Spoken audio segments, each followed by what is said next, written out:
You've already decided, I want to buy the home. What does that look like? So now we're going to look at the home buying roadmap that we've laid out. 10 steps on the home buying process. So looking at step number 1, it's getting yourself pre-approved or pre-qualified. So simply put, making sure you understand how much you qualify for really helps you take that first step to buying a home. Why? Think of it this way. You're looking online and you're looking at homes that are, let's say, $500,000. But then all of a sudden you go to look, you get under contract, you get your first initial estimates and find out, oh my gosh, this costs so much more.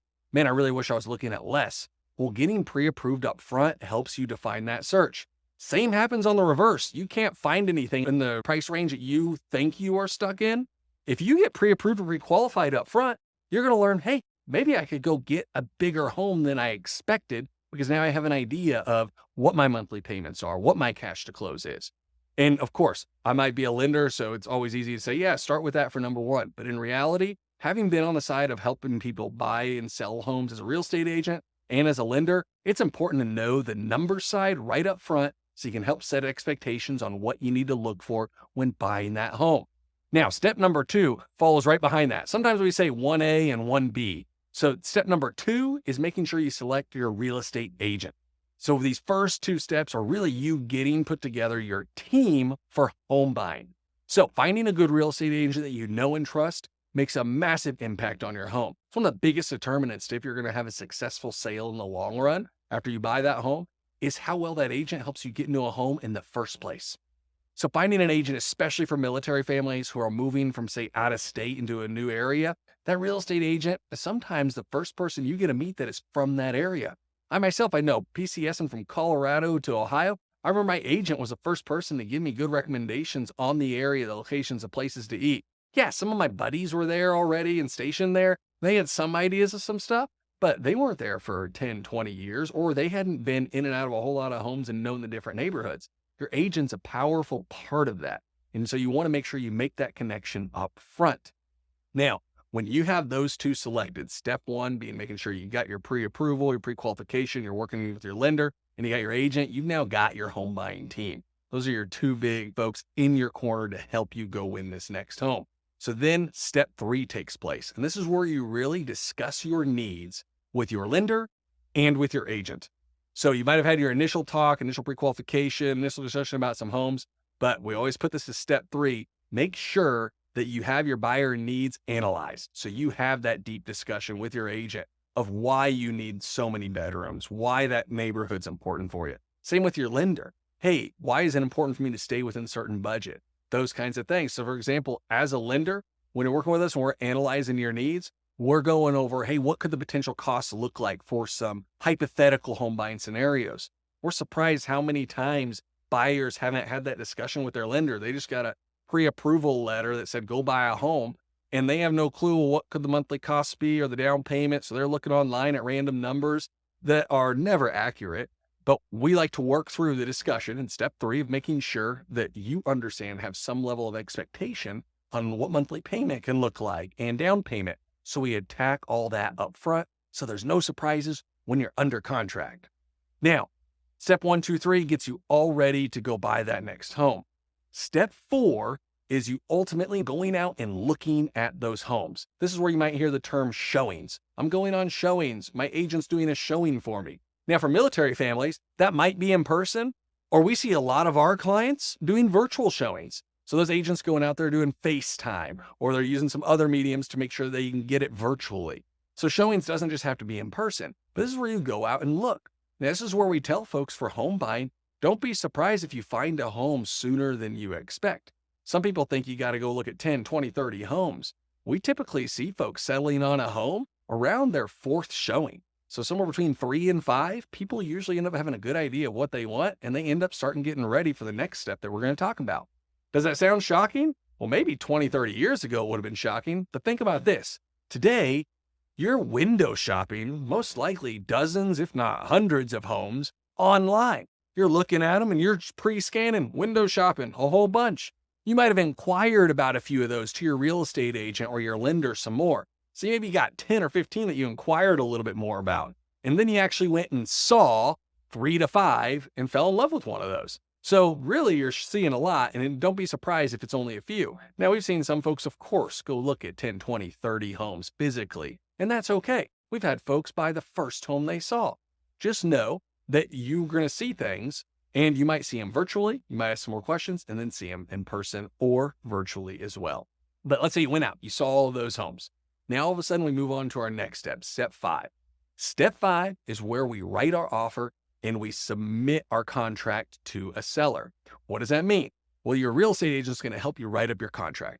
Your contract's going to have in it all the terms that you are proposing to a seller. So let's say you found that home you really liked, and you're like, okay, we want to offer $500,000 on that home. Your real estate agent's the one that's going to help you write that up, and the contract will have different clauses and different stipulations within it for your potential purchase. Now, we've seen one-page contracts, very rare, but in the most cases, depending on what state you're in, we usually see that between 5 and 20 pages, and there might be some more attachments, disclosures, and stuff. So be ready for a lot of documents. But there's really 3 key things that you typically see within every contract. Number 1 are the contingencies. That's like your inspection clause and appraisal clause that we're going to talk on a little bit more here, making sure that the seller knows that you have the right to do those or not the right to do those. It'll also outline for you the time frame that's going to take you to close. You start setting your deadlines. Hey, here's our offer. We propose we'll have this done in so much time. Then the other thing is you're going to usually let them know how you plan on purchasing the home from a financial aspect, be that in cash, financing, and what type of financing you're going to use. It's like a lot of our folks utilize the VA loan. You typically have to outline that you're going to use a VA loan, and there's some additional contract items for that we make sure are taken care of. So that's you putting together your offer, and you're going to make that to a seller. Now, next stage, step number 6, is where you negotiate the terms. So you've made your offer to the seller. Now, all of a sudden, the seller's going to look at that and they're going to go like, yes, great, we sign it, good to go. Or they might negotiate some with you. This is the situation where you might offer, say, $500,000, and now the seller's going to come back. You might have some back and forth. This might look like, okay, you're offering 500, we want 510 or 520. And then you have that back and forth. Generally, this is through your real estate agent. You'll be working with your real estate agent to negotiate and create your strategy, and they'll be working with the seller's real estate agent to go through one another, make sure you come to good terms. Now, the end goal is to make sure that you get both parties to sign. But rewinding real quick, for making those offers, know this: negotiating works usually in scenarios when there's not a lot of offers. In our current environment, sometimes there's multiple offers on the table. You might have 4, 5, 6, maybe 10 or more offers a seller can get. And here's the deal. If sellers have a whole lot of offers, put yourself in their shoes. You got, let's say, 5 offers, and they're all really strong offers. Some sellers are deciding, hey, let's not risk countering all these. Let's just accept one and move forward. Some will still try to negotiate, but oftentimes in competitive environments, you might not get a chance to negotiate. So keep that one in mind as a buyer. If your agent's telling you, hey, this is competitive, you might not get that back and forth that you might get when they don't have any other offers. So be ready for that, meaning you might want to put your best foot forward, but have that discussion with your agent. Now, let's say they have no offers. That's where we usually see some good negotiation back and forth. You just want to be aware of what you're offering on. But let's say you made that offer. There were 5 other offers. You weren't even the highest, but you were a VA loan. We love calling listing agents to help win over the deal. You want them over, though. They want to help a vet, someone, let's say PCSing, active duty moving somewhere. Wonderful. They took your offer. Now we move on to step 7. Step 7 is what I like to call the waterfall step. The waterfall step is where you have an accepted contract now. You might hear the term that you are under contract. And this is where 3 things start to happen simultaneously. You kick off your inspections, your financing, and your title escrow work. First, looking at the inspections. This is where you're going to have the home looked at. If you outline in your contract not to do inspections, well, you won't do them. But in most cases, you're going to want to have an inspection done. Typically, folks will hire a whole home inspector to go through the home, check all the light switches, outlets. If they're really good at knowing if there's a problem, they might not know the specific details, but like, hey, that just doesn't look right. And then they'll recommend you generally to a more specific person that can do things like, hey, I know that HVAC, something's looking wrong with it. It might be this piece or this piece. I recommend you get an HVAC tech here. They're really good at that. So you have the whole home inspected. And that's typically pretty quick. Your agent's going to generally, you get under contract, and they're like, all right, wonderful. Let's select our inspector. pick your inspector, schedule that time out. You usually have 1 to 2 weeks to get that done. And if there's problems, in most scenarios, you have a chance to try to work with the sellers to get those settled. But remember, if it was super competitive, they might not want or care to do a whole lot to the home. If not, then you might have a chance to be able to get some things done and fixed on the home. So that's starting in one column. At the same time, your financing is really kicking off. Now, we love to make sure we get our pre-approvals up front and our pre-qualifications really sound, meaning got all your documents so we're in really good shape. So we don't have to bother you with so many questions when you're kicking off your inspections. But there's generally still things we have to get done. We got to order an appraisal for one. That is where we're going to essentially get your double check of value on the home. So that's where our VA loans require appraisal. Conventional loans generally will require an appraisal, so you can get a waiver for that. And we're going to have someone go out there and essentially do a more detailed analysis on the value. And they're generally good at the job, not always perfect, but in most cases, they're going to be able to help tell us what the value is, why the value is what it is, and give us a chance again to negotiate with the sellers if there's a major issue. So the appraisal is an important one to get rolling. And for VA loans specifically, it's important to get that one rolling very soon. We order that near almost immediately unless there's a reason not to. And that's because you hear a lot of folks say, hey, it can take 45, 60 days to close a VA loan. That's nuts. It doesn't have to. One of the reasons why it can sometimes take so long is because of that appraisal process. We order it as soon as possible once we have the contract and things are looking good. That way we can do fast closes, 30 days, less than 30 days, not a problem. The other thing we're going to do on that financing side is make sure we get our underwriting rolling. We got a lot of your documents up front, but now we might have some additional conditions. Big one, for example, is needing an updated insurance policy. Insurance is a big piece of this. You'll need to get that set up. We'll need to make sure we get the insurance now specific to the property. We can always give estimates up front, like when we're doing that pre-approval, but insurance and taxes are two of those things that are really heavily dependent on the specific property that you're purchasing. So keep that one in mind as we're going along. This is where you're going to want to make sure you get your insurance policy finalized. Now, for that whole lending process, that's generally about another 2-week period, sometimes 3 weeks if appraisal takes a little bit of time. So know that that part is going on simultaneously with the inspection period. Lastly, the title escrow work's going to kick off. Now, for you as a buyer, this doesn't take up a whole lot of your time, but just know that it is a whole nother process that's being done that's very important. Your biggest part will be upfront with the earnest money or good faith money. Different parts of the country call it slightly different things. This is where you're putting up funds with your contract to say, hey, seller, here's my offer, and here's a check attached with it that if we walk away for some reason outside of this contract, you can have it. Now, in some areas that's refundable, some areas that's not refundable. You're going to want to work with your agent to know what that's going to look like and how much of it is refundable or not refundable, depending on what conditions. Just know that means, hey, you're putting money up front at the time of going under contract to show the seller in good faith that you're wanting to close this deal.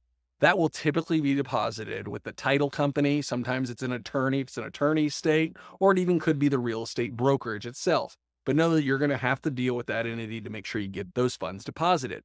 The big part, though, for title or for an attorney's office, if your attorney state doing it, is they're going to make sure that the owners truly own the home and that there's a clear chain of title, meaning that the sellers truly owned it, and before that, it was all transferred okay, and now we're going to transfer it properly to you. Very important part. Last thing you want to do is make sure transfer title and someone else then comes back and says, we own the home. I bought the home. They're going to help make sure that one is taken care of. There's other videos that we'll have on title insurance, that kind of stuff, but just know title or attorney states for attorney's sake, they are checking to make sure that one is in good shape to prepare it. That's anywhere from 1 to 3 weeks as well, that process. So all of this, that waterfall of those 3 things kicks off immediately. As we like to say, the first 2 weeks, you're going to feel bombarded with a lot of stuff. It's going to feel like, man, buying this house is a lot of work. You're going through the inspection, negotiating that, clearing up any financing items, getting your earnest money put in. But then once those pass, usually around week 2, things start calming down quite a bit, unless you have major inspection or appraisal issues. So I like to say, first 2 weeks, you're going to feel like you're really buying a house. The last 2 or 3 weeks before closing, whatever it is, until you close, you might wonder if you're buying a house at all, because then it's calmer, everyone's wrapping up their ends, and we're getting ready to close, which leads us to step number 8. Step number 8 is to transfer your funds for closing. So this, from the lender's side, we can have everything teed up and ready. and you're going to have estimates for what it looks like you're going to need to bring to closing. But it's usually not until the week of or week before that we're going to have that finalized and pinned down. Because think of it this way, you need to make sure you get through inspections, you get through appraisal, that there's no major contract changes. Because if there's some changes, that can change the amount of funds that you might have to bring to closing or not bring to closing. We have VA loan buyers that bring no money to closing. Sometimes it depends on the scenario. But you want to make sure that that's all settled and that there's not going to be any contract delays. So typically you're going to see the final numbers of what you need to transfer to, generally it's going to be the title office or the attorney's office. You're generally going to have that the week of closing or the week before. And typically those entities, the title office or the attorney's office, will take a wire transfer or cashier's or certified check. Know that no one's really taking cash, and personal checks are usually off the board as well. Some places in small amounts, but usually that's off the board. Prepare for a wire transfer or certified cashier's check primarily. And you'll get that from a lender, but then you'll also get a final statement from the title office and the attorney. So once you have those funds transferred, then we're actually going to close on the property. This is where you sign everything. What does that exactly look like? For military families, that might mean that you're signing out of state. You don't have to be in the state that you're closing in. Some people assume they have to fly in to close out the property. Not the case. You can sign and we can work it so that things are mailed and taken care of. Just know you want to make sure you pre-plan for that and let us know, or let your lender know beforehand, that you're not going to be in the state. Makes a big difference for us, but it's a really easy thing to make sure we still have a smooth process on. Just got to plan for it. The other thing is, some states, you might be in the room if you're there physically. You might be in the room with the seller, or you might not. Just depends on the state and really the county on how it's done. But no, that's when you're signing the paper to actually own the home. Now, the last step that we have, step 10, is really take possession. Now, take possession is when you can go into the home, you're ready to move right on in, you get the keys essentially, right? The thought there, though, why we have those separate is because sometimes you will close on a property before you actually take possession of a home. For example, we'll sometimes have folks close on a home, but then they might rent back the home to the previous sellers for a week or two to help them get their stuff moved out. Very common. We see that a lot, especially with military moves. So know that possession date and closing date aren't necessarily always the same. And in fact, in some parts of the country, they delineate and break those two things out separately. So you want to pay attention to that in your contract.